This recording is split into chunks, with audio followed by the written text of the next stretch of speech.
Glórias a Deus, meus amados irmãos. Sejam todos bem-vindos a mais um vídeo deste canal. Hoje estaremos tratando sobre o seguinte tema: Jesus é o Filho do Homem. Jesus é o Filho do Homem. Antes de mais nada, eu gostaria de lhe fazer um convite.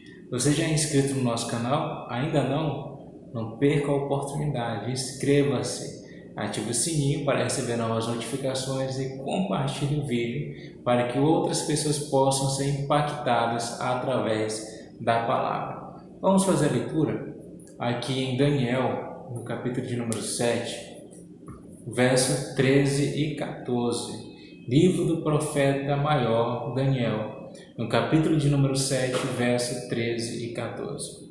O que diz a palavra do Senhor na nova tradução da linguagem de hoje? Na mesma visão que tive naquela noite, quem que teve a visão? Daniel. Eu vi um ser parecido com um homem. Algumas versões vão dizer filho do homem. Aqui que nós vamos iniciar. O que representava esse filho do homem? Ou melhor, quem era o filho do homem que Daniel está falando? Vamos continuar lendo o texto. Vai dizer que ele vinha entre as nuvens do céu e que foi até o lugar onde estava aquele que sempre existiu e foi apresentado a ele. Deram-lhe o poder, a honra e a autoridade de rei, a fim de que os povos de todas as nações, línguas e raças o servissem. O seu poder é eterno e o seu reino não terá fim. Então, meus amados, o Filho do Homem, conforme Daniel nos revela, estava no céu. E o Filho do Homem era alguém honroso, alguém cheio de autoridade.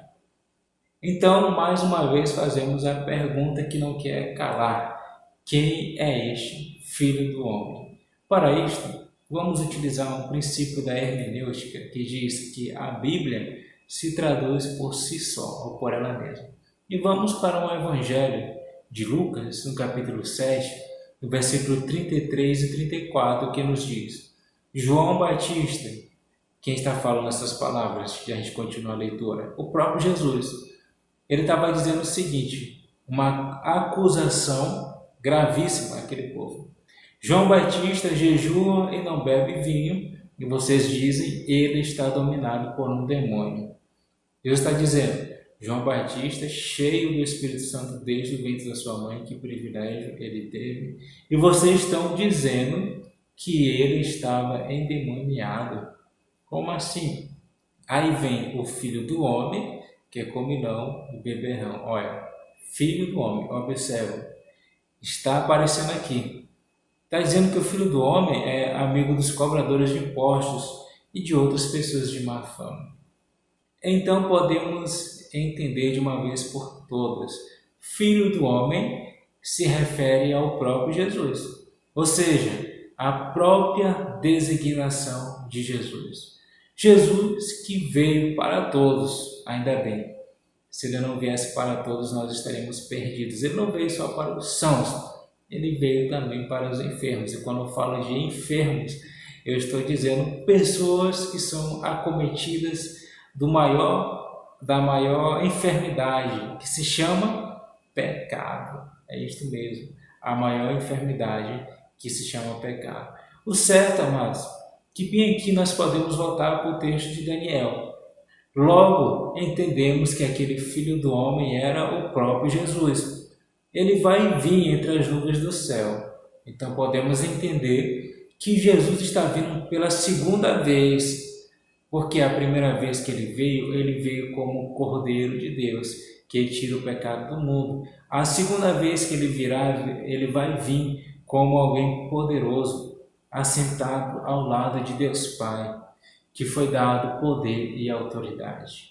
Então, a primeira coisa que devemos entender é que o Filho do Homem aqui, na Bíblia, na maioria das vezes, vai se referir ao próprio Jesus. Mais uma questão sobre o Filho do Homem. Para isto, vamos lá para Marcos, no capítulo 8, no verso 31, onde Jesus começa a ensinar os discípulos. O que ele estava ensinando? Observe só, Marcos 8, 31. O Filho do Homem, mais uma vez essa expressão. queria até dar uma pausa para dizer algo bem interessante. Essa expressão Filho do Homem, só nos evangelhos sinóticos, a saber, Mateus, Marcos e Lucas, aparece mais de 65 vezes, só para você entender. Só em Mateus, Marcos e Lucas, essa expressão aparece mais de 65 vezes. A própria designação de Jesus falando de si mesmo. O certo é que aqui Jesus revela: o Filho do Homem terá de sofrer muito. Mais uma prova que ele estava falando de si mesmo, porque foi ele que sofreu muito. Foi ele que foi rejeitado pelos líderes eclesiásticos daquela época, e foi ele que foi morto e ressuscitou ao terceiro dia. Mas Paulo vai dizer, depois que ele passou por isso tudo, a rejeição, a morte, venceu a morte, Filipenses 2, no versículo 9 a 11, vai dizer que Deus foi exaltado. Jesus foi exaltado. Ele foi exaltado e teve um nome sobre todo nome, para que ao nome de Jesus se dobre todos os joelhos que estão nos céus e na terra, debaixo da terra, e toda a língua confessa que Jesus Cristo é o Senhor, para a glória de Deus Pai. Então, antes de Jesus ser exaltado, ele primeiro foi rejeitado.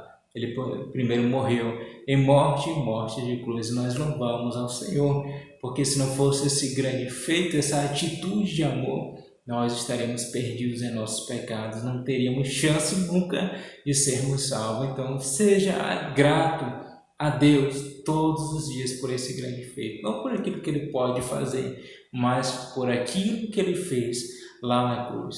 E para entender um outro ponto sobre o Filho do Homem, lá em Marcos 2, versículo 11 ao 12, Jesus ele faz um de seus milagres.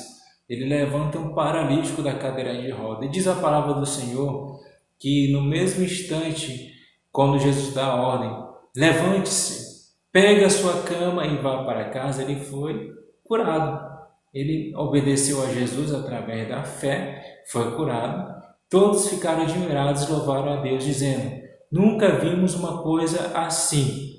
Então, vamos entender que o Filho do Homem, ele tinha uma autoridade excepcional. E aqui Daniel vai confirmar. Ele foi rejeitado, ele foi humilhado, morreu na cruz para nos salvar. Mas ele tinha tanta autoridade que nós vamos observar nesse texto que a cura deste homem foi completa. Ele não apenas foi curado fisicamente, mas foi curado da alma, depois de ouvir a palavra de Deus e no seu coração ter fé, porque a fé vem pelo ouvir e ouvir a palavra de Deus. E depois disso ele foi curado do pecado, dessa é a maior enfermidade, e foi curado fisicamente, completo, cura da alma, cura do espírito. Então nós vamos entender que aqui casou-se com o texto de Daniel mais uma vez. Jesus, o Filho do Homem, ele foi singular, ele teve uma vida ímpar. Em que aspecto? Nascimento, vida e morte. Vou repetir para você internalizar. O Filho do Homem, ele foi singular no seu nascimento, na sua vida e na sua morte. Por que nascimento? Ele nasceu de uma virgem. Qual foi outro homem que nasceu de uma virgem? Só Jesus. Segundo, porque na sua vida ele foi singular. Quem foi outro homem na história que era totalmente homem e totalmente Deus e totalmente homem? Só Jesus. E quem foi que na sua morte ressuscitou ao terceiro dia? Zoroastro, Buda, Confúcio, Sócrates? Nenhum desses homens. Então, Jesus, o Filho do Homem, que exerceu, que exerce e sempre exercerá a autoridade. Então entenda, Filho do Homem, que tem um poder eterno, que é Rei eterno, ele é a própria designação de Jesus. Esta expressão é a própria designação de Jesus. Filho do Homem foi aquele que sofreu por causa de mim e de você, dos nossos pecados. Filho do Homem foi aquele que exerceu autoridade sobre espíritos malignos, sobre homens que estavam com lepras, Homens ou mulheres, por exemplo, também do fluxo de sangue, que foi curado pela autoridade que havia no Filho do Homem, e hoje ele tem autoridade. É por isso que Daniel vai dizer: ele tem poder, honra, autoridade, e mais, o seu poder é eterno e o seu reino não terá fim. Ele não é como o homem, que muitas vezes é usado por Deus, amanhã peca, perde a graça. Não, Jesus ele é eterno no seu poder e no seu reinado. Não é como o reinado do homem, que é cheio de corrupção. Ele é o rei incorruptível. Por isso, se você está decepcionado com as autoridades governamentais, não fique perdendo tempo, gastando energia, não. Lembre-se, seja fiel a Jesus. Porque se você for fiel, um dia o rei incorruptível vai reinar na minha e na sua vida para todo sempre. Essa é uma promessa que nós temos. Se você está distante do Filho do Homem, hoje, se achegue, volte para Jesus. O Rei está voltando com poder e autoridade. Se você ainda não conhece o Filho do Homem, confessa hoje a Jesus. Entrega a tua vida a Cristo. E você que tem vivido para o Filho do Homem, permanece fiel até o fim. Fique com essas palavras e que Deus possa te abençoar hoje e sempre, no nome de Jesus.